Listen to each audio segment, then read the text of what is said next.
Min mamma förstörde den bästa kvällen i mitt liv genom att meddela att hon skulle lämna min pappa för min dejtspappa på min bal framför alla. Jag hade väntat på att Tyler skulle fråga mig till balen sedan andra året på gymnasiet. Han var söt och rolig och vi hade flörtat på kemilektionen i månader. När han äntligen frågade mig i mars kunde jag bokstavligen inte andas i några sekunder. Jag sa så snabbt att han började skratta. Veckorna fram till balen var perfekta. Jag hittade en vacker smaraggrön klänning som fick mig att känna mig som en filmstjärna. Min mamma erbjöd sig att ta den för att bli ångrad, och för en gångs skull gjorde hon det faktiskt. Balldagen spenderade jag timmar på mitt hår och min sminkning. Och när jag kom ner blev min pappa känslosam och sa att jag såg precis ut som min mamma gjorde när de träffades första gången. Tyler hämtade mig och såg otrolig ut i sin kostym, och mina föräldrar tog ungefär 100 bilder. Min mamma kramade honom och sa att hon kände hans pappa från någon skolkommitté, och Tyler nickade artigt. Vi flydde till hans bil, och han sa att jag såg fantastisk ut och att han hade varit nervös hela dagen att något skulle gå fel. Middagen var magisk. Vi pratade om allt. Våra planer för universitetet, våra familjer, våra drömmar.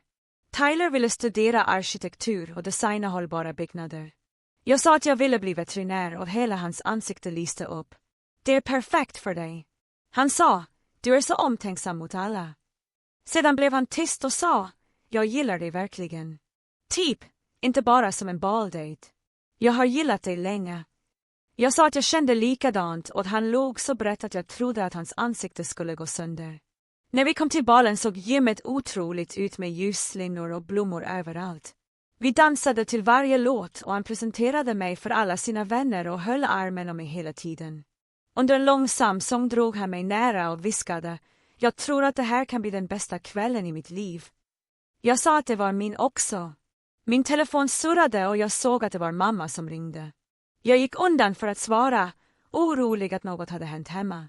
Bara kollade hur det gick med dig, älskling. Jag hade roligt och sa att allt var perfekt och gick tillbaka till Tyler, lättad över att det inte var en nödsituation. Vi dansade i ytterligare en timme och sedan frågade Tyler om jag ville få lite luft. Vi gick ut på gården och satte oss på en bänk under ljusslingan. Han höll min hand och frågade om jag ville göra det officiellt, som att faktiskt vara hans flickvän över sommaren och börja på universitetet eftersom vi båda skulle studera. Jag sa direkt, och han såg så lättad och glad ut. Vi gick tillbaka in när jag hörde flämtningar nära ingången. Jag tittade bort och min mamma kom in på balen i jeans och tröja, med mascara som rann ner för ansiktet. Strax bakom henne stod en man som jag inte kände igen först. Sedan knät Tylers hand min. Det är min pappa, sa han, hans röst konstigt. Varför är din mamma med min pappa? Min mamma fick syn på oss och gick rakt igenom folkmassan. Alla hade slutat dansa. Folk drog fram sina telefoner. Hon tog tag i mina händer med darrande fingrar och sa, älskling, jag är så ledsen att jag gör det här, men jag kunde inte låtsas längre. Jag lämnar din pappa ikväll. Jag har träffat Tylers pappa i 6 månader, och vi är kära. Vi kör till Vegas ikväll för att gifta oss. Jag hörde Tyler låta som om någon hade slagit honom i magen. Hans pappa stod bakom min mamma och såg obekväm ut, men inte ursäktande. Vi ville att ni barn skulle höra det från oss, sa hans pappa innan hela stan fick reda på det.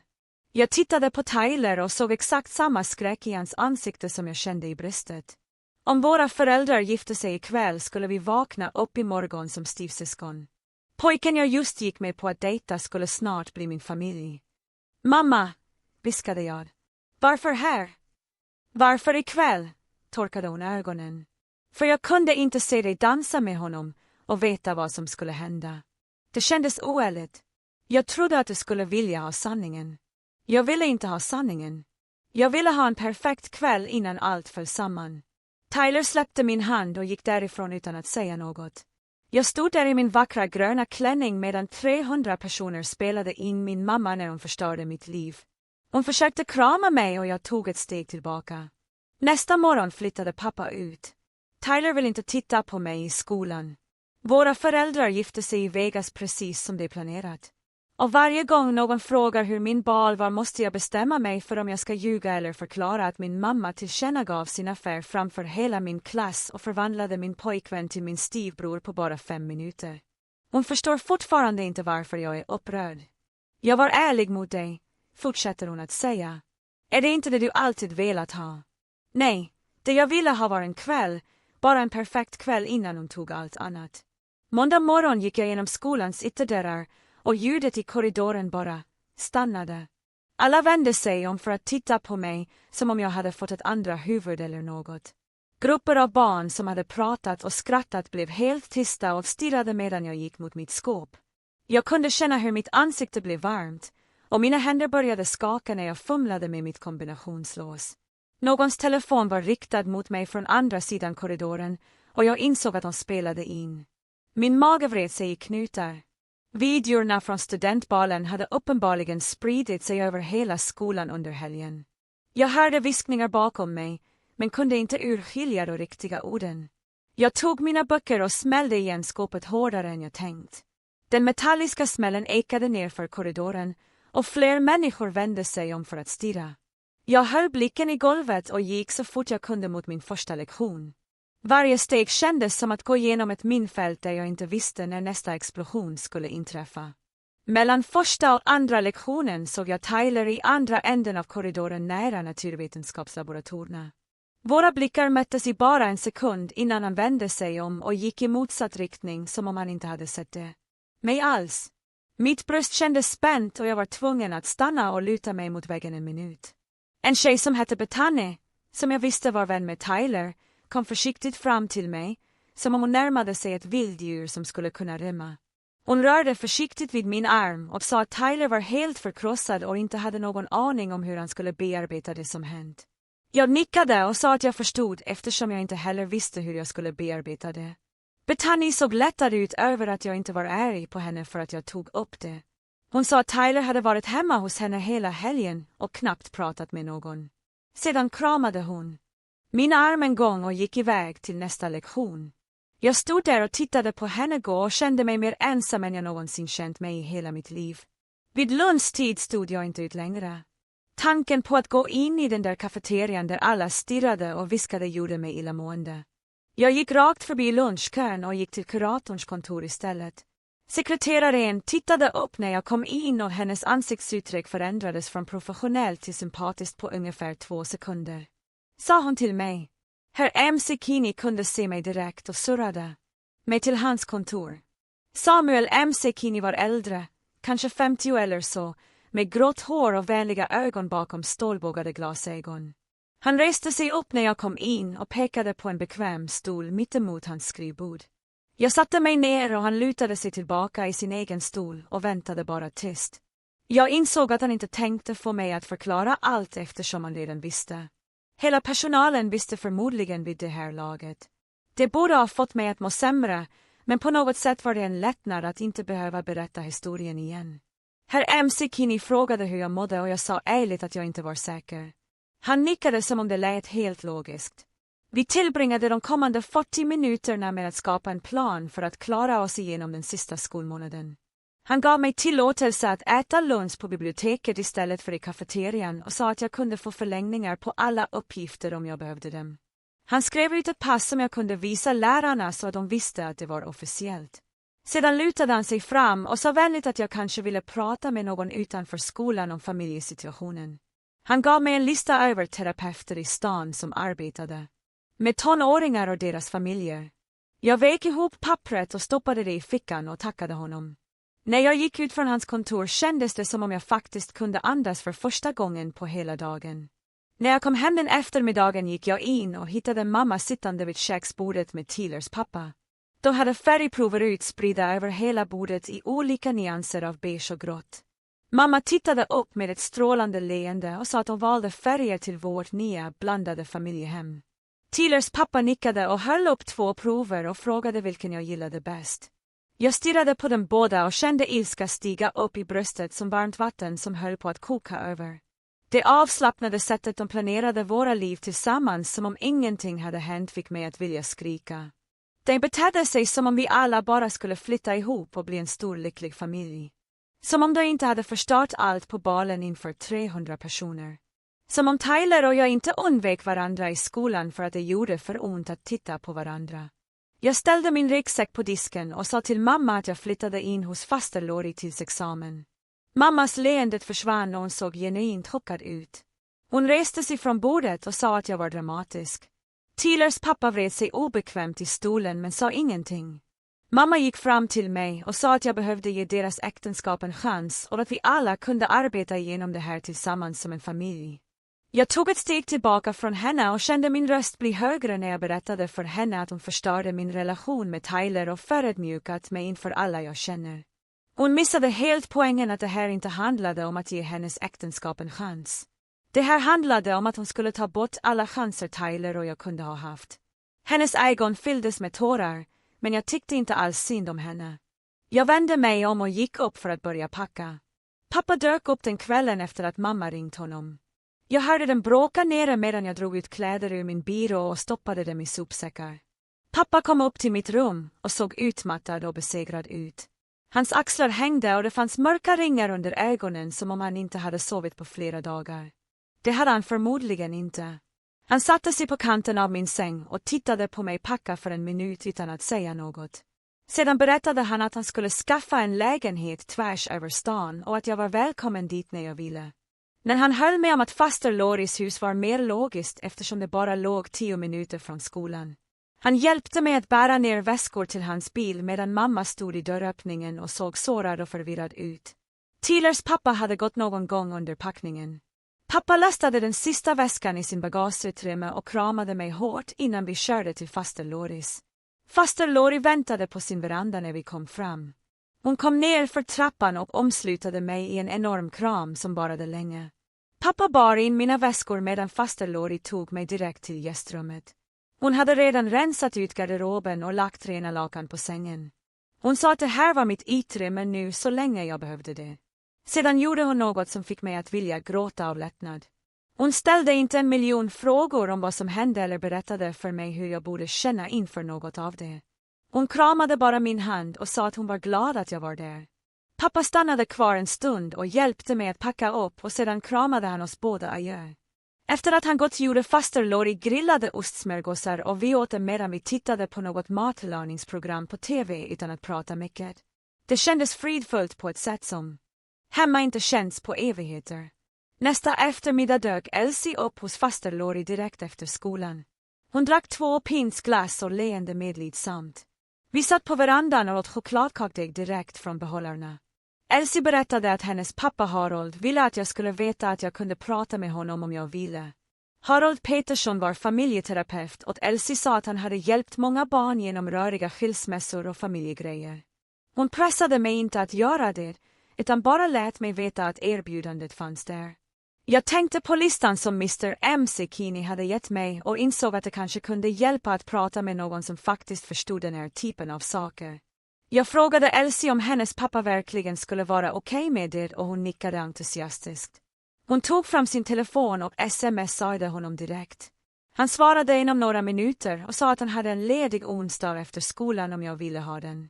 Onsdags eftermiddagen satt jag i Harolds kontor och försökte att inte känna sig nervös. Hans kontor låg i en liten byggnad i centrum med bekväma stolar och lugna färger på väggarna. Harold var lång och vänlig med samma varma leende som Elsie hade. Han bad mig berätta vad som fört mig hit och jag förklarade hela balsituationen. Orden kom ut lättare än jag förväntat mig. Kanske för att han var en främling som inte kände min mamma eller Tyler. När jag var klar lutade sig Harold tillbaka i stolen och sa att det min mamma gjorde var ett gränsöverträdelse. Han förklarade att mina känslor av svek var helt giltiga och normala. Att höra honom säga det fick något att lossna i mitt bröst. Han sa inte åt mig att komma över det eller vara förstående eller ge någon en chans. Han bekräftade bara att det jag kände var logiskt. Vi tillbringade resten av sessionen med att prata om sätt att skydda mig själv känslomässigt samtidigt som jag fortfarande hanterar familjesaker. När jag lämnade hans kontor kände jag mig lättare än jag hade gjort sedan balkvällen. Harolds nästa session började med att han tog fram en liten anteckningsbok och skrev ner 3 fraser. Han sköt den över skrivbordet till mig och sa åt mig att öva på att säga dem högt. Den första var enkel, men kände mig stark när jag sa det. Jag behöver utrymme just nu och jag är inte redo att diskutera detta. Den andra var svårare eftersom den kändes elak trots att Harold försäkrade mig om att den inte var det. Jag förstår att du har känslor kring detta, men jag är inte ansvarig för att hantera dem. Den tredje gjorde att jag fick halsen snörvlad. Det du gjorde sårade mig djupt, och jag behöver tid att bearbeta det utan press från dig. Harold förklarade att mamma förmodligen skulle pressa mig mot dessa gränser eftersom hon var van vid att jag var tillmötesgående och behaglig. Han varnade mig för att hon kanske skulle gråta eller bli arg eller försöka få mig att känna mig skyldig för att jag satte gränser. Jag frågade honom vad jag skulle göra om det hände och han sa att jag skulle upprepa fraserna lugnt och sedan avsluta samtalet om hon inte respekterade dem. Vi övade på olika scenarier där mamma kanske skulle försöka få mig att känna mig skuldmedveten till att komma hem eller acceptera sitt äktenskap. I slutet av sessionen kände jag mig mer förberedd, men också nervös över att faktiskt använda dessa fraser med henne. Nästa morgon i skolan gick jag till mitt skåp när jag mötte 2 tjejer från min engelska klass som stod nära vattenfontänen. Den såg mig inte komma eftersom de var för fokuserade på deras samtal. En av dem sa något om att Tyler missade ett annat prov i historia och hur orolig Bethany blev för honom. Den andra tjejen svarade att hon hade hört att han tillbringade lunchrasterna i sin bil istället för i kafeterian och att hans betyg sjönk snabbt. Det kändes trångt i bröstet när jag lyssnade på dem när de pratade om hur situationen påverkade honom. En del av mig ville smsa honom eller hitta honom mellan lektionerna för att se om han var okej. En annan del visste att om jag kontaktade honom skulle det bara göra allting rörigare och mer smärtsamt för oss båda.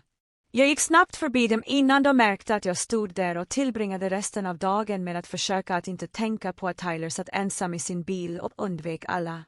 På torsdagsmorgonen hördes rektorns röst över porttelefonen under andra lektionen och tillkännagav en obligatorisk samling för alla årskurser till 2 och 3 under 5:e lektionen. Alla stannade eftersom samlingar vanligtvis innebar att man satt på hårda läktare och lyssnade på tråkiga meddelanden om parkeringstillstånd eller examenskrav. När vi gick in i gymnastiksalen den eftermiddagen stod rektorn vid ett podium med ett allvarligt uttryck som fick min mage att sjunka ihop. Hon började prata om digitalt medborgarskap och ansvar för sociala medier och hur permanent onlineinnehåll kunde vara. Hon nämnde att flera föräldrar hade kontaktat skolan om olämpliga videor som cirkulerade från skolevenemangen. Alla i gymnastiksalen visste exakt vad hon pratade om.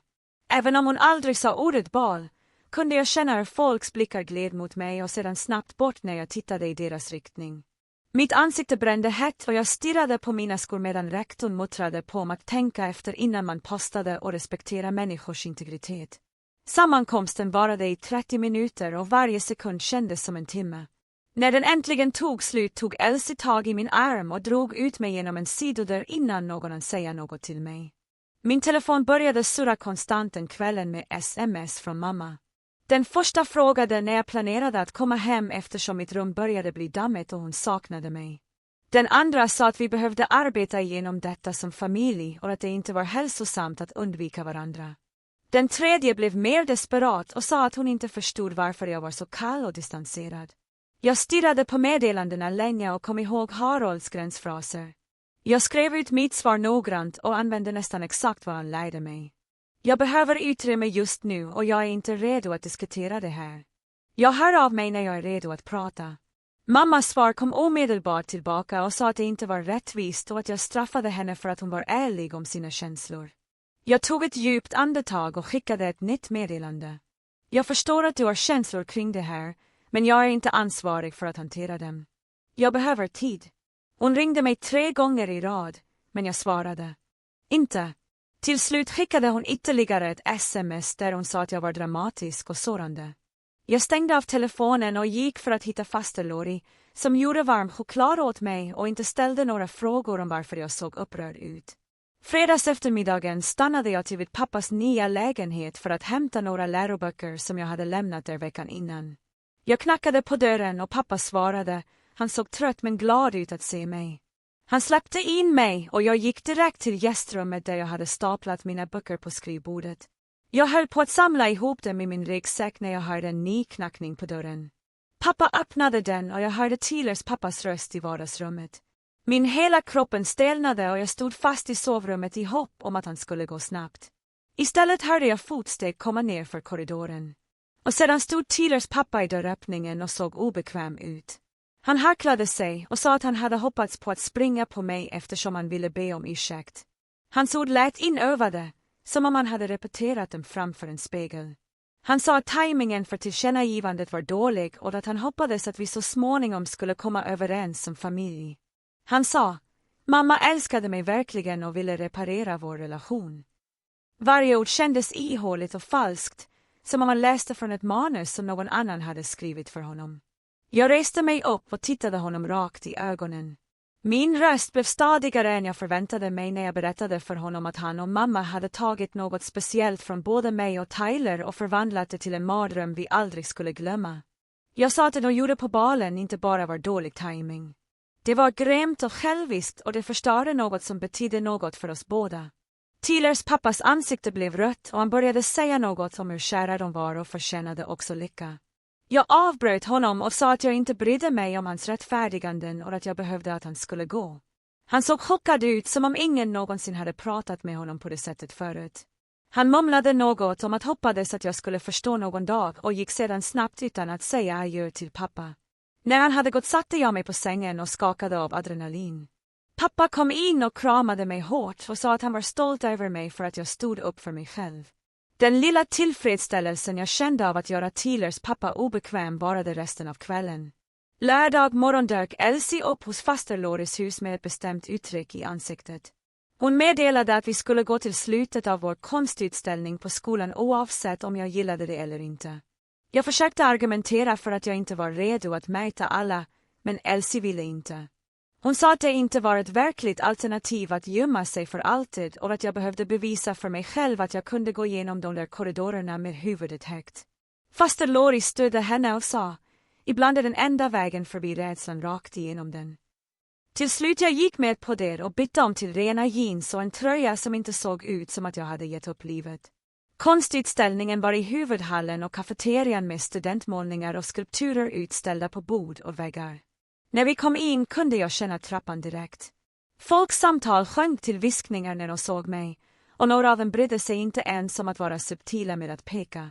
Elsie stod precis bredvid mig hela tiden och betedde sig helt normalt, som om ingenting var fel. Vi tittade på målningar och keramikprojekt, och hon kommenterade vilka hon gillade bäst.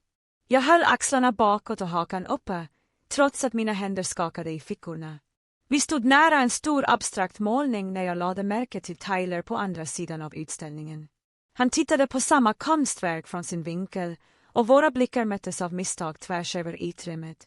För bara en sekund såg jag allt jag kände reflekteras tillbaka i hans uttryck. Smärtan, ilskan och förvirringen fanns där, tydligt skrivet i hans ansikte. Vi båda kände igen smärtan i varandra och det kändes som att bli slagna i magen igen. Sedan tittade Tyler snabbt bort och flyttade till en annan del av programmet. Jag vände mig om och gick i motsatt riktning med Elsie tätt bakom. Ingen av oss sa något om det, men mitt bröst kändes spänt resten av eftermiddagen. Måndag kväll hade jag ett videosamtal inbokat med universitetets boendekoordinator för att slutföra min studenthemsuppgift för höstterminen. Jag ställde upp min laptop vid faster Lors köksbord och anslöt mig till samtalet precis i tid. Koordinatorn var en vänlig kvinna som började med att ställa grundläggande frågor om mina preferenser för rumskamratsmatchning. Allt gick smidigt tills hon frågade om min familjesituation för att få kontaktinformation vid nödsituationer.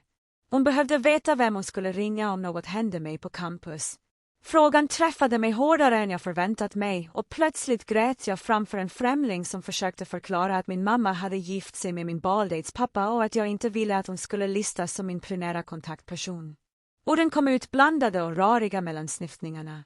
Jag berättade för henne om balkvällen och tillkännagivandet och hur Tyler skulle vara min pojkvän, men nu var han tekniskt sett min styvbror.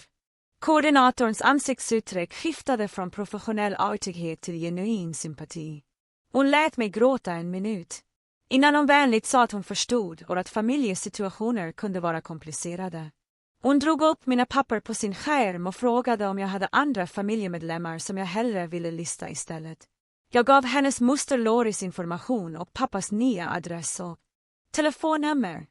Koordinatorn gjorde anteckningar i sitt system och försäkrade mig om att mamma inte skulle kontaktas om det inte var absolut nödvändigt och bara efter att ha provat mina andra kontakter först.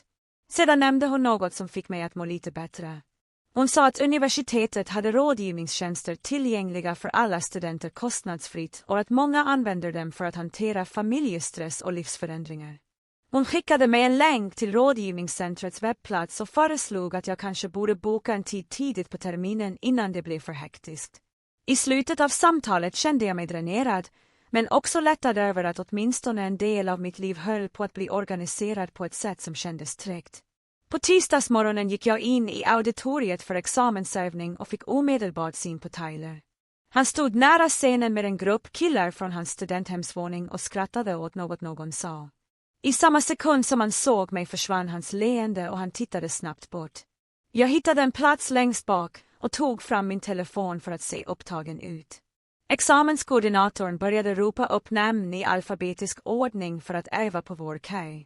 När hon kom till S-sektionen stod Tyler och jag ungefär 6 personer ifrån varandra i kön. Jag kunde känna avståndet mellan oss som något fysiskt. De andra avgångseleverna runt omkring oss tittade fram och tillbaka mellan Tyler och mig med nyfikna blickar i ansiktet.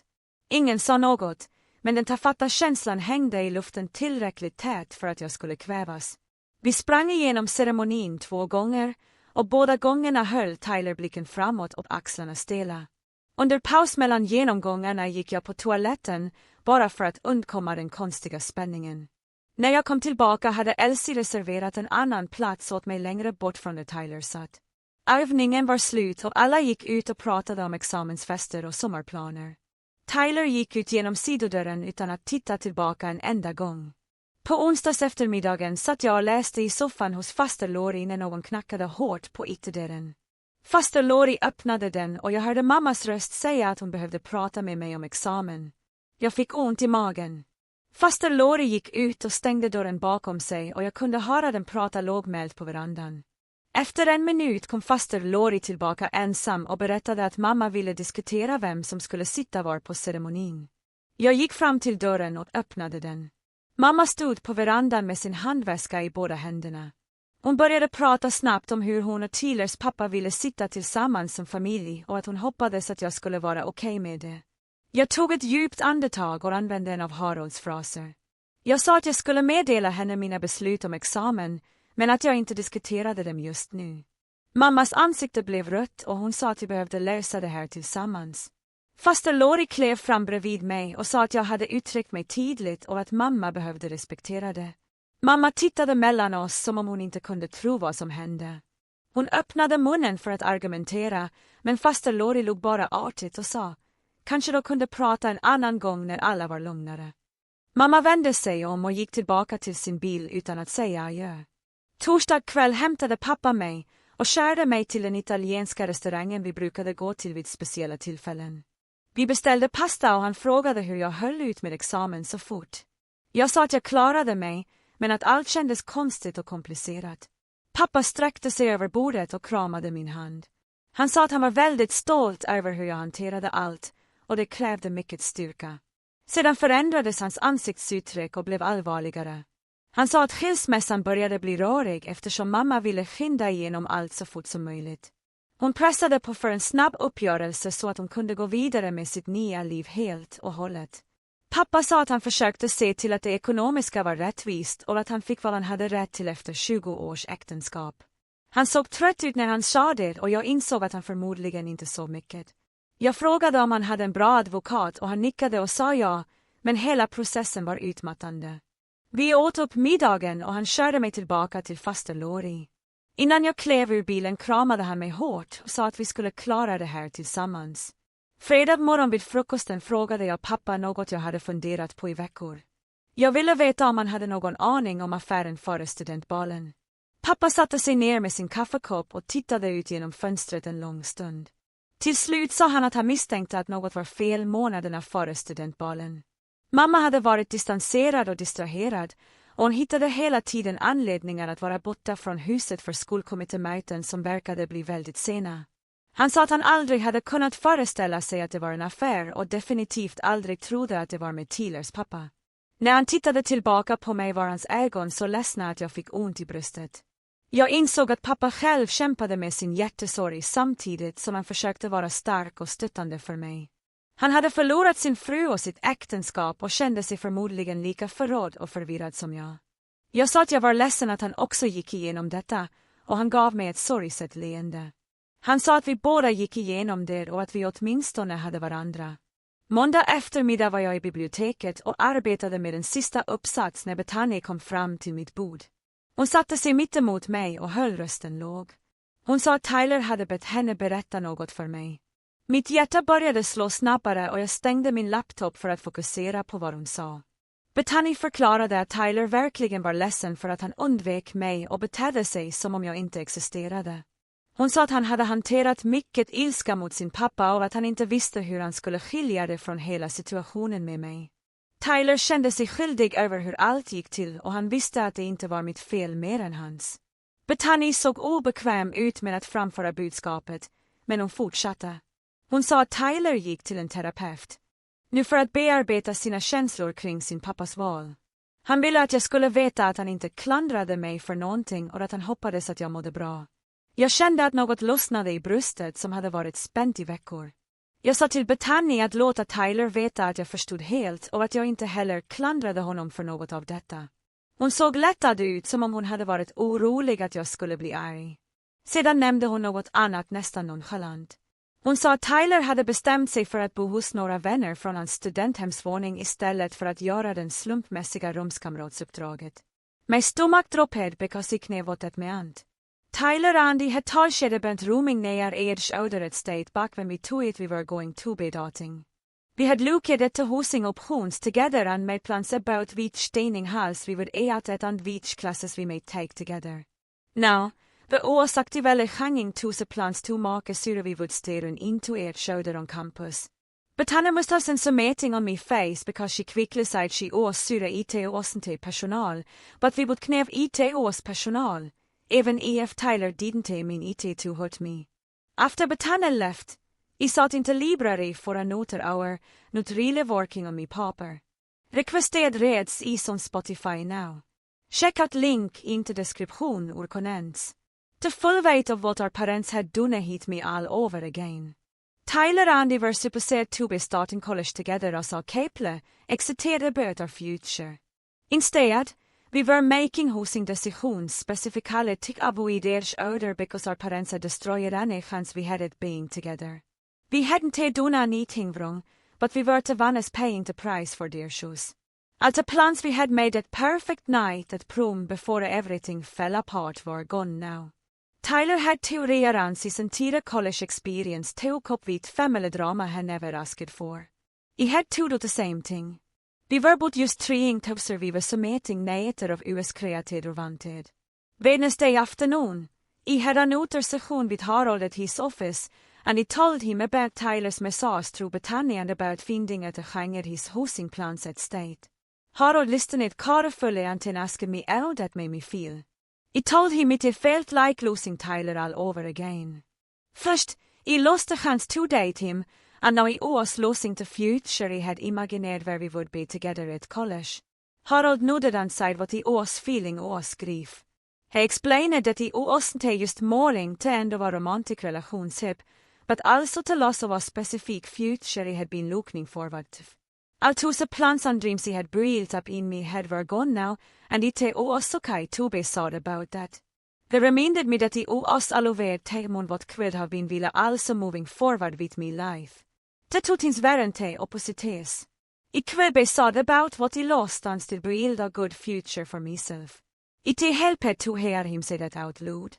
Senior week started on Monday with a bunch of activities planned by the class officers. Elsie stuck right next to me through all of them like she was me personal bodyguard. We went to the senior breakfast and the carnival day and the class picnic. Every single event. Someone came up and asked invasive questions about prom night or my family situation. People wanted to know if my mom was really married to Tyler's dad now and if Tyler and I were actually step siblings. Some of them pretended to be concerned, but I could tell they just wanted gossip to share with their friends. Elsie got really good at running interferenza. Whenever someone started asking questions, she would jump in and sense the subject smoothly. She would bring up college plans or summer jobs or literally anything else to direct the conversation. Vid the end of the week, I was exhausted from all the fake sympathy and new situations. But at last I had made it through with breaking down in public. Friday night, I sat down at Aunt Laura's kitchen table with a notebook and started writing a letter to Mum. Harold had suggested it might help since Mum didn't seem to hear me when we talked face to face. I wanted to explain exactly how my actions had affected me in a way she couldn't interrupt or dismiss. I spent hos getting ever a word right. I wrote about the humiliation of having her annons her affair in front of 300 people at my prom. I described them it failed to watch videos of that moment circulating around school and knowing everyone had witnessed me worst nightmare. I explained that she hadn't just ended her marriage that night, but had also destroyed my relationship with Tyler and turned my perfect evening into something I would never be able to remember without pain. I detailed the betrayal I felt knowing she had been lying to me and that for 6 months while planning her new life. I told her about moving out and staying with Aunt Laurie because I couldn't watch her playhouse with Tyler's dad. By the time I finished writing, my hand was cramping and my eyes were burning. But I had finally said everything I needed to say.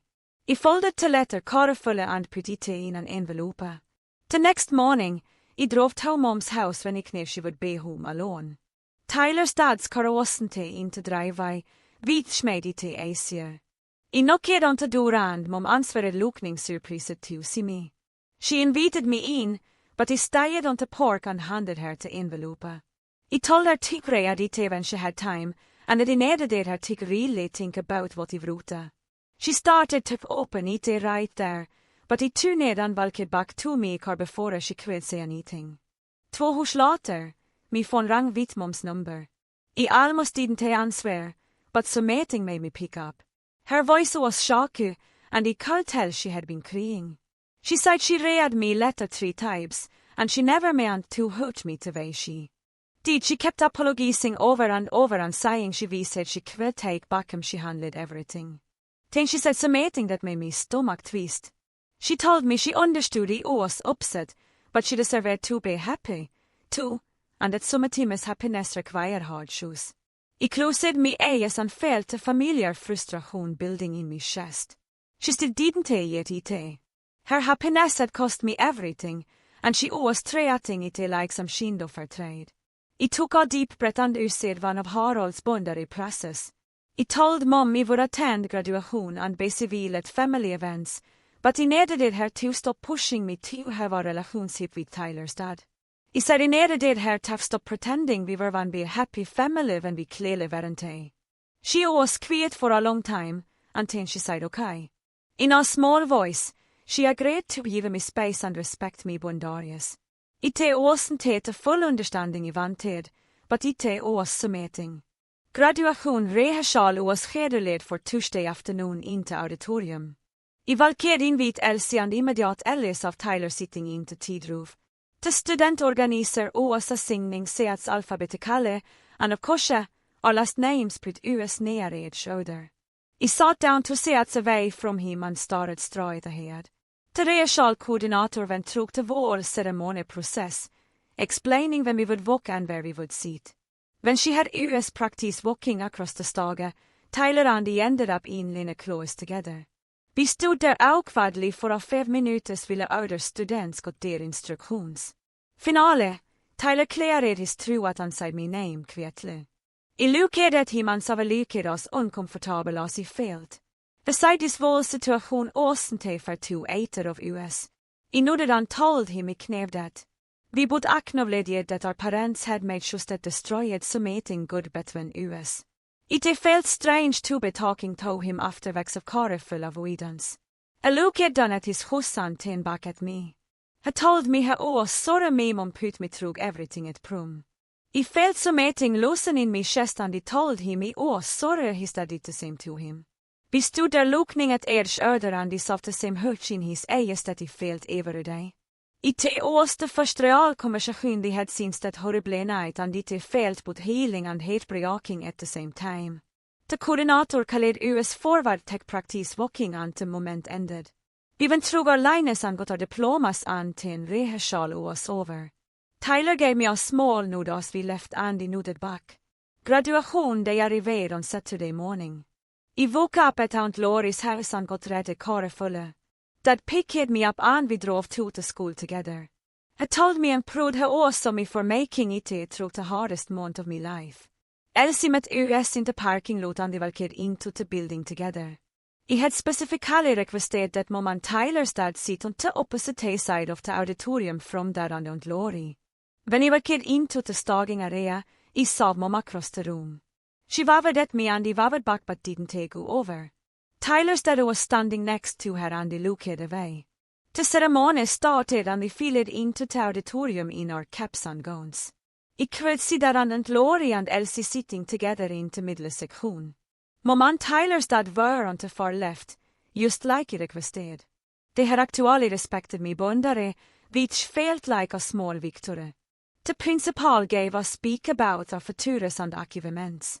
The valedictorian talked about overcoming challenges. I barely had any of it because I was focused on getting through this day. Finally, they started calling names alphabetically. When they called mine, I stood up and walked across the stage. The diploma was heavy in my hands, and I looked at the crowd. The applause from that section was loud, and I could see Aunt Laurie standing up clapping. I felt a surge of real pride that I had made it through the worst month of my life without completely falling apart. I had survived prom night and the aftermath and here I was graduating. I walked off the stage and sat back down feeling lighter than I had invägs. Aunt Laurie threw a graduation party for me at her house that afternoon. She had decorated the backyard with balloons and set up tables with food. Dad arrived first and helped set everything up. Elsie came with her whole family, including Harold. They all gave me a hug and told me he was proud of my progress. More people showed up, including some of my other friends from the school and Dad's sister and her kids. Everyone there actually cared about me and supported me through Mom's shoes. It felt good to be surrounded by people who understood what I had been through. That made our toast about resilience and proved he was of the person I was becoming. Elsie's mom broke a hygge cake and everyone sang. I looked around at all these people who had shown up for me and felt genuinely happy for the first time since prom.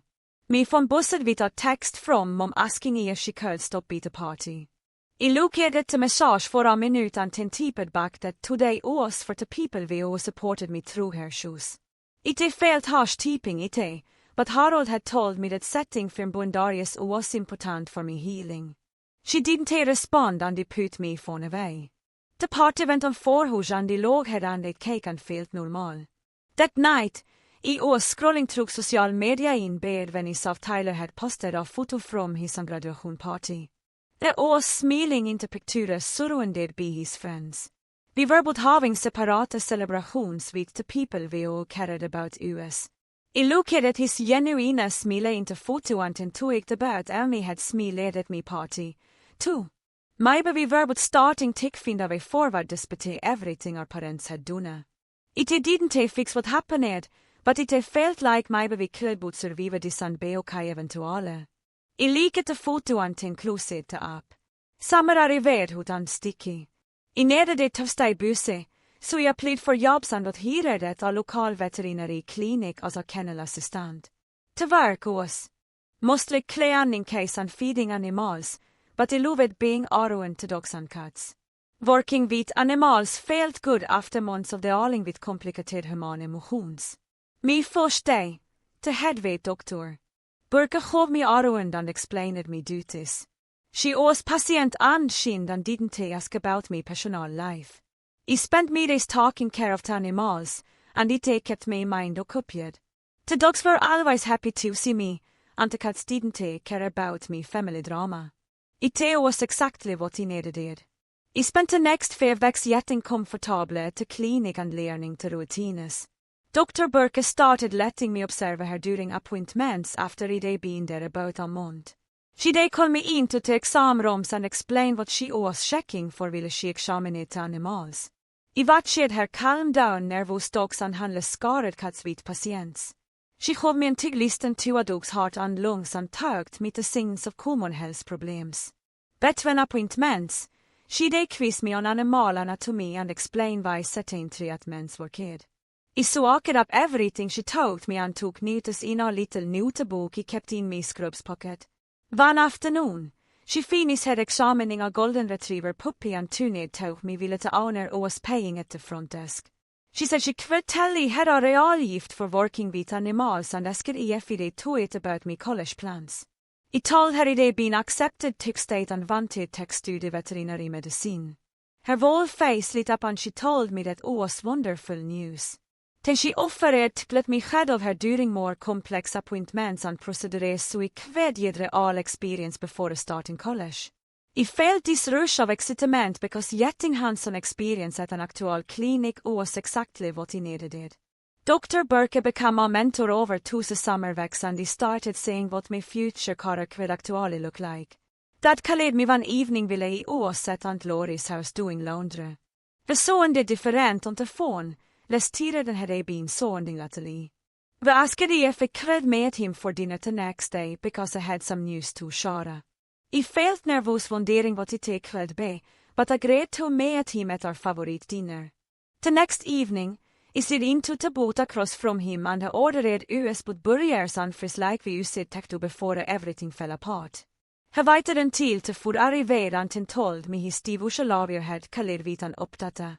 Apparently, Mom's rus had remaras 2 Tylers that was actually helping dad's case for a better settlement. Talavier explained that the quick Vegas wedding proved that a fire had been going on and how that Mom had been planning to leva for a while.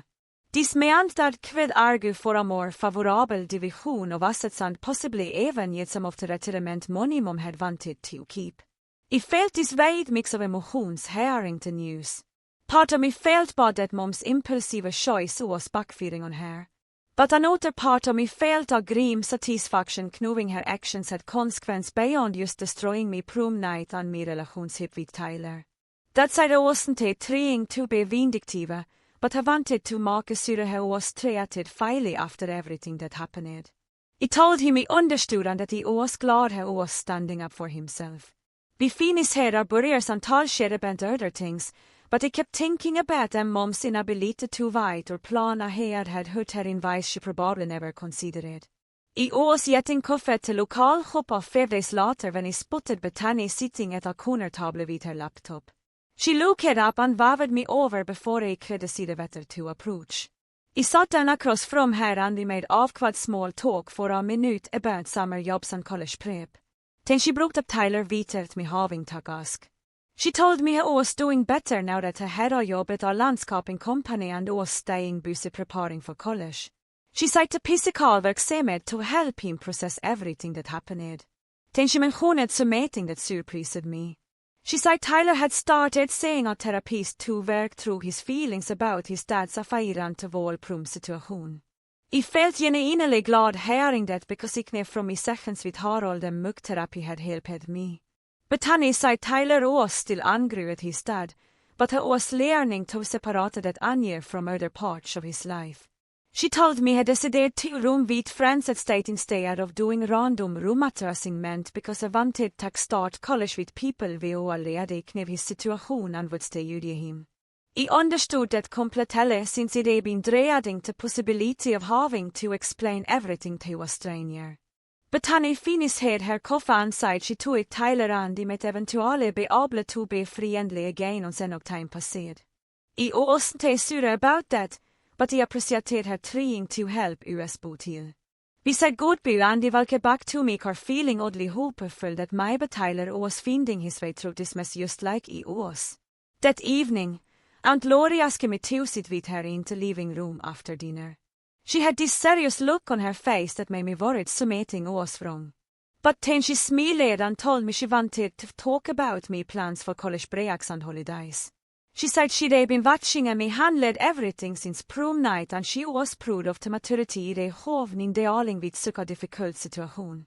She told me a lot of kids my age would have fallen apart completely, but they found ways to cope and keep moving forward. Her words made me feel emotional because he hadn't felt particularly mature or strong most days.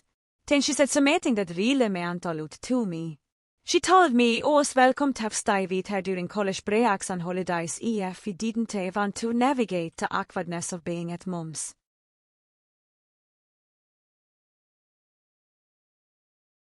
Aus vit Tyler stod där. She said her gustrom vid allvais be mi roman di kvill kom bakan I time I neder deras space away from the complicated family dynamics. I tanken her han felt her starting because having that opinion took away so much stress about future visits home. I de bindreading Thanksgiving and Christmas, kniving I de have two who's between staying with that on a small apartment or going to mom's where everything would be very intense. Now I had a tid up home that felt comfortable and safe. Aunt Lori hugged me and said family wasn't just about blood relations. It was about the people we all have up for you when things got hard. I met vid Harold one last time before a college started in late August. We saw in his office and a review about the progress they made since that first session back in May. He reminded me of overwhelmed hur de bin initiale and den idé lene tapset bundarius vit man kommunikata mi nedsmår klele. He said they developed alltid coping strategies for dealing with difficult emotions and they hoven real grovt in advocating for myself. I felt proud hearing him list at everything I det accomplished because it helped me see for I det actually come. Then Harold touched about the transition to college and them I might face new challenges being away from my support system. He reminded me that the university had counseling services available to students and encouraged me to reach that if I ever felt overwhelmed or needed someone to talk to. He wrote down the contact information for the campus counseling center and made me promise they keep it so maybe safe. Vi talade about them 200 running into Tyler on campus and then to maintain me bondarius vit, mom even when we weren't living in the same town. Harold said the skilsiding lea ned over to summer would serve me well, but I fullstay hesitate to ask for help if I needed it. Vi skick hans at the end of the session and told me I believe I was going to do great things. Walking out of his office for the last time felt bittersweet because they helped me so much, but he also felt ready to move forward on my own. Mom texted me 5 days later asking if I could med for coffee. I started at the message for I ville trying to decide how to respond. Part of me wanted to ignore it, but I remembered what Harold had said about maintaining communication, even when setting boundaries. I texted back that I don't med her at a neutral coffee shop on Saturday morning. When I arrived, she was already there looking nervous and fidgeting with her cup. I sat down across from her and waited for her to start talking. She seemed different this time, less defensive and more willing to actually listen. She apologized again for the pronunciation and said she'd been thinking a lot about what I'd written in my letter. Then she did something she hadn't really done before. She asked me to explain how I felt about the public nature of her announcement and why that made everything so much worse. I took a deep breath and told her that having 300 people record the worst moment of my life made it impossible to process privately or move past it. I explained that videos of that night were still circulating online and people I barely had opinions about my family situation. I told her that turning me potential boyfriend into my stepbrother in front of everyone I felt like she'd prioritized her need to be honest over me need to have a good night. Mom listened vitet interrupting and I kved citeras in her eyes. She said she'd been so focused on her and guilt about the affair that she hadn't fully understood of the public setting multiplied med hurt and humiliation. Vi satt där för a ville longer and I could tell Mom was really trying to understand this time instead of just defending herself. I told her I wasn't ready to forgive her completely for what she did and it might never be okay with him she handled everything. But he also said he was willing to work toward having a better relationship if she could respect me boundaries and stop expecting me to embrace her new Marias or pretend Tyler's dad was family to me. I explained that I needed her to acknowledge the damage she caused and give me space to heal on me and Timmeline. Mom nodded and wiped her eyes with a napkin. She said she understood and she would stay push me to spend time at her house or include Tyler's dad in our interactions unless I initiated it. She promised to respect me boundaries and work on rebuilding trust slowly instead of expecting everything to go back to normal right away. I kved she was genuinely trying even to get was hard for her to accept that her was a lasting consequence. We finished our coffee and hugged briefly before leaving. It wasn't a complete reconciliation, but it felt like maybe we'd found a starting point for something else here. Walking back to my car, I felt lighter, knowing man finale same to understand the gravity of what she did done to me. The week before I left for college, Dad came over to Aunt Laura's house to help me pack. We spent the afternoon sorting through me cleats and supplies and loading boxes into his truck. While we were kid, we started talking about everything that had happened since prom night. Aside watching me handle this situation had taught him something important about me as a person. He told me they learned to advocate for myself and recognize when people weren't respecting me needs, even when two people were family members I loved. That side two were valuable life skills that would serve me well in college and beyond. I told him I visade they learned mina different way vitet alte pain and public humiliation. He nodded on side he visade that too, but some teams the hardest experiences taught the most important lessons. Vi talked about they stood up 2 moments at Bundarius, they sought help from Harald when he needed it, and they built a support system with people who actually cared about me well-being. That side I was proud of the person I was becoming and how knevy they do. Great things at stake. We finished head packing and ordered pizza for dinner. Sitting there with Dad and Lori eating pizza and talking about my future, I felt grateful for the people who they stood by me when everything fell apart. The night before I left for state, Elsa came over for a sleepover like we used to have in middle school. We spread and sleeping bags in Aunt Laura's living room and stayed up late talking about everything. Elsie was heading to a different university across the state so we would stay see each other as Mukun's school started. We talked about our hopes for college and what we were nervous about. She told me she was worried about making new friends and finding her way around the Hygge campus. I admitted I was scared about running into Tyler and having to navigate that awkwardness while also trying to start fresh. Elsie made me promise to text her immediately if I ever saw Tyler on campus so she could help me process it. Vi talked about our planer majors and the classes we were excited about talking. She asked about me work at the vet clinic and I told her I mucky de learned from there burke over to summer. We made plans 2 videos at every week and visit each other during breaks. Around 2:00 in the morning, we finale started getting tired. Elsie tuned to me in the dark and said she was proud of me for surviving everything that happened and still moving forward with me plans. I told her I couldn't have done it without her support and her dad's help. We fell asleep talking about all the adventures we have in college and promising to stay close even tog vi be far apart. Moving day at state arrived and humid in late August. The Aunt Lori boat came to help me carry boxes up to my dorm room on the 3rd floor. The building was complete house with families everywhere hauling furniture and crying parents saying goodbye to their kids. My roommate was already there when we arrived. A golf med Jessica var se med friendly and normal. She was unpacking clothes and decorating her side of the room with photos and posters. Vi introducerade oss själva med small talk ville Darren and Lori helped me set up my bed and desk. Jessica asked basic questions about where I was from and what I planned to study, but she didn't pry into my personal life or ask about my family. I felt this huge sense of relief knowing she had no idea about the prom incident or my complicated family situation. He read state, I could be just another freshman starting college, not to go view some destroyed her prom night in front of everyone. After we finished head unpacking, Darren and Lori took me and Jessica out for lunch at our campus restaurant. We talked about class schedules and campus resources, and everything felt normal and exciting. When it was time for them to leave, Dad hugged me tight and told me to call humanity may needed anything. And Lori reminded me that her ex was always open if he needed it to come home. I valkade them to Dad's truck and waved as they drove away.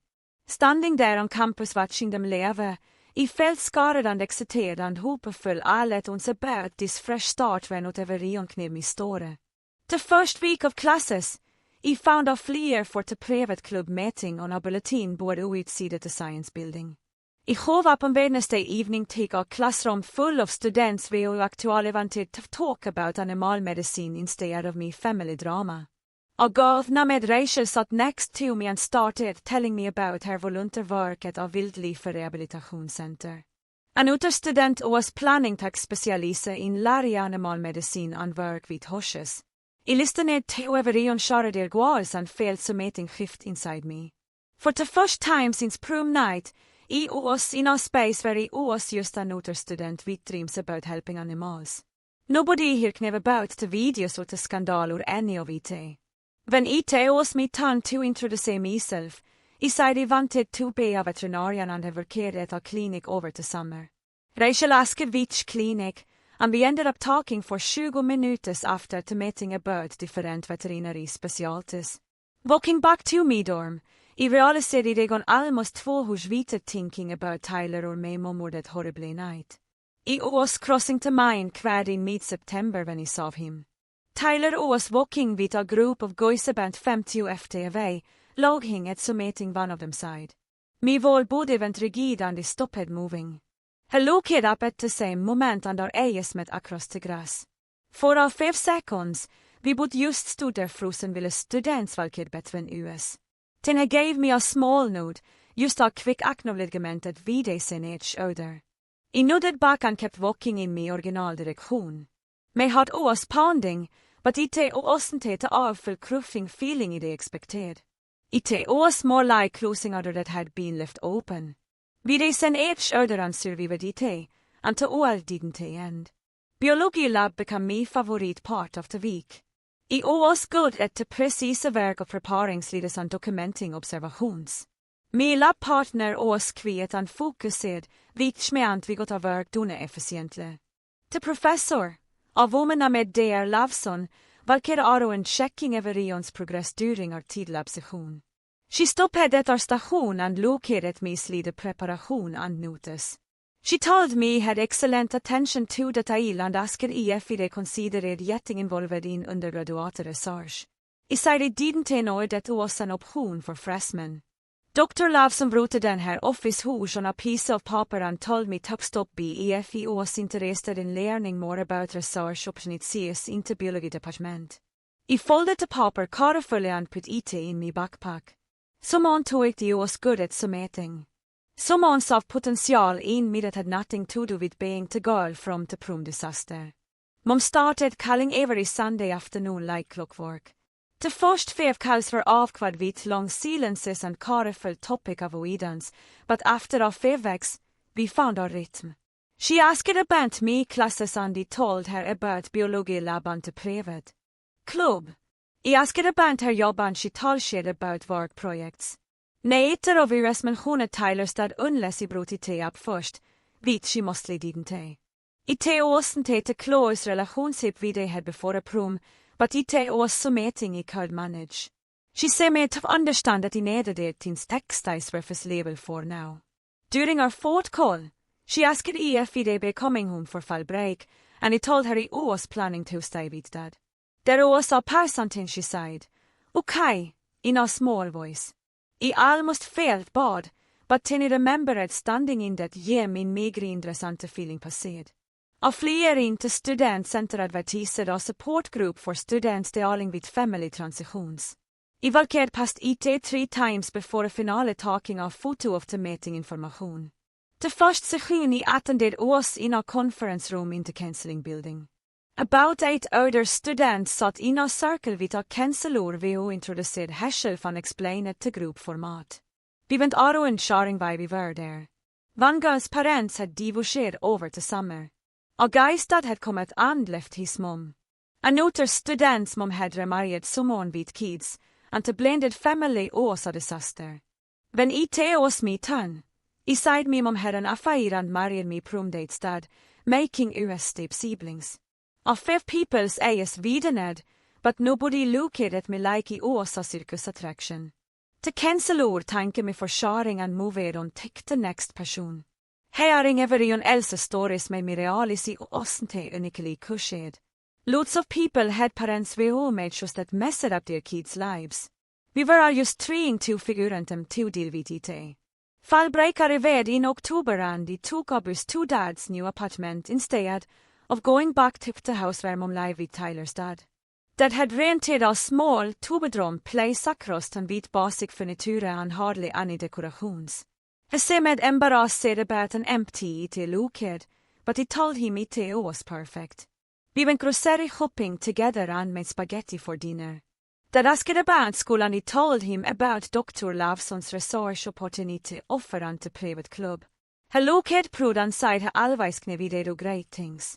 We watched old movies on his cock and he fell asleep during the second one. When he woke up, there was a blanket over me and there was reading in the chair across the room. The apartment was quiet and calm, and nobody was pretending to be a happy blended family. It felt more like home than I ever had felt in months. The library became my main study spot. As midterms approached, I was there on a Tuesday evening in November working on a biology paper when someone sat down at the table across from me. I looked up and Tyler was there with his backpack and a textbook. We both froze for a second. Then asked I if the säga was talking. I shook my head. We studied in silence for maybe 10 minutes before I spoke again. We asked him my classes were going. I told him they were going well and asked him the same question.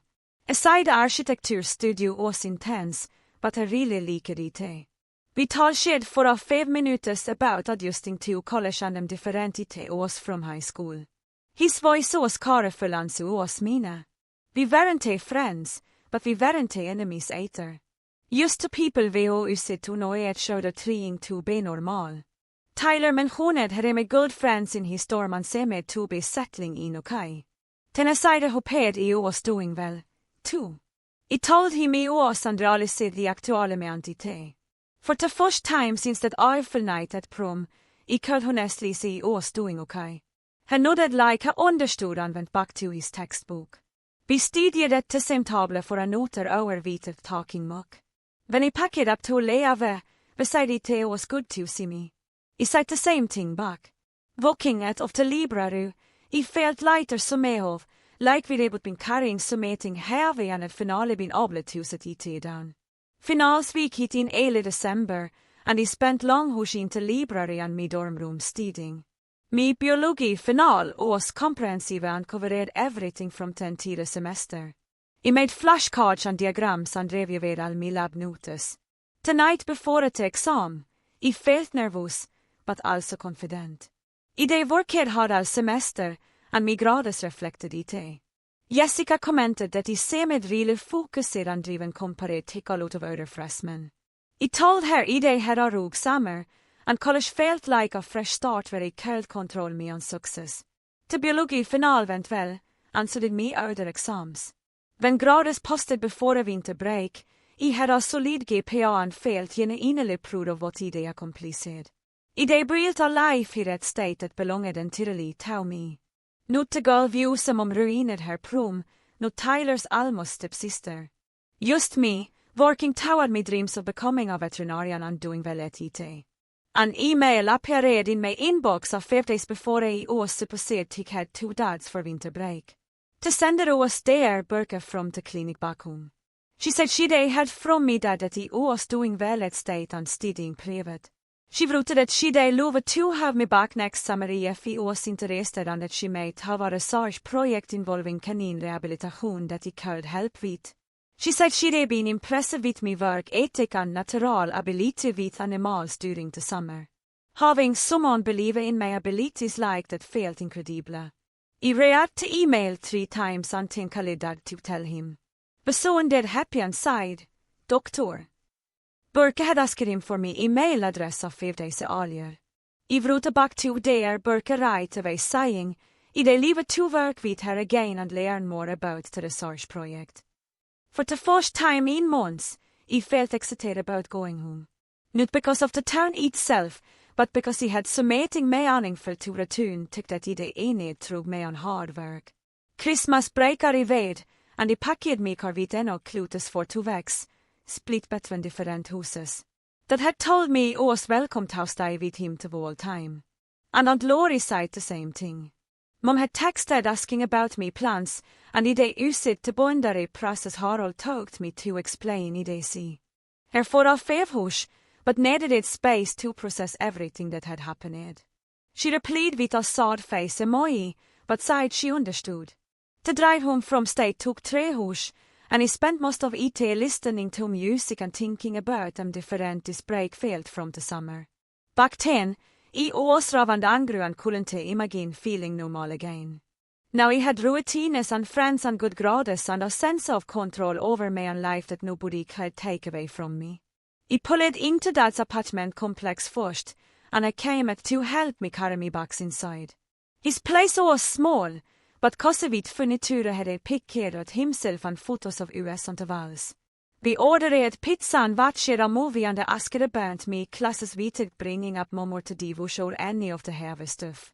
It felt peaceful in a way hadn't felt in a long time. The next morning, I drove to Mom's drop of Samuel she they asked me to bring and pick up a 15 they left behind. Tyler stod ansvarig to door and vi had an avkvad moment of eye contact before I stepped aside to let me in. Mamma parade from the kitchen looking nervous and asked if I wanted coffee. I told her I could only stay for a 5 minutes and she nodded like she'd expected that answer. Vi sat at the kitchen table and she asked about school and me classes and whether they made friends. I gave her basic answers and watched her try to fill the silence with questions that didn't touch on anything real. When I stood up to leave, she asked if they come back for dinner before I left town, and I said maybe, which we would knev me and probably not. She hugged me at the door and whispered that she loved me, and I said it back because it was true, even to everything else was complicated. Driving back to Dad's apartment, I felt okay about him I handled it. I hovnade on being civil and maintained me bondarius vitet being cruel. Harold would have been proud of the way I managed the situation with the tools had taught me. Elsie texted me the day after Christmas asking if I wanted to meet up at the coffee shop den toven. I said yes immediately because I missed her and wanted to catch up properly without just texting. She was already there when I arrived, sitting at our restaurantable by the window with two chocoladswaiting. We hugged and she told me you looked good, like college was treating me well. I said it was and asked about her classes at the community college and her jobb at the bookstore. She filled me in on everything I missed ville I was away. And then she got quiet and looked at me with this serious expression. She said she was really proud of him for I kom since prom night. Back then, I was devastated and couldn't se past the hurt and humiliation. Now I was at state building me on life and handling family stuff with actual he alltid bondarius instead of just reacting to everything. I felt me through at the tight because hearing someone acknowledged the work I done 2 years here me and more than I expected. I told her I couldn't have gotten through any of it without her and Harold's help. She wabbed that of anside I was the van we did the hard work of actuale hunning and grooving. We spent the next hour talking about lighter things like campus life and her new boyfriend and plans for next semester. When we left the coffee shop, I felt grateful for having a friend who they stuck by me through the worst time of my life and still believed in me on the other side of it. Spring semester started with fresh snow on the ground and new classes that felt more focused on my private track. I signed up for organic chemistry and animal behavior, and both were hallänging in ways that made me excited to learn. Jessica had moved till a different dorm with some glasskide med through her sorority, but we still got lunch some times and caught up. The private club started meeting weekly again and I volunteered to help organize a fundraiser for the local animal shelter. 3 weeks into the semester, I was walking across campus to the library when I saw a flyer for an architecture student case. Tyler's major floss head through my mind and I wondered if they have work displayed there. I decided to stop by the student union where the case was happening just to see what architecture students actually did. The room was full of detailed models and drawings and I was looking at a sustainable housing project when I had someone say my name. I turned around and Tyler was standing there holding a coffee cup and looking surprised to see me. We both froze for a second and then he asked if any of these projects were his. He pointed to a model of a community center designed with solar panels and rainwater collection systems.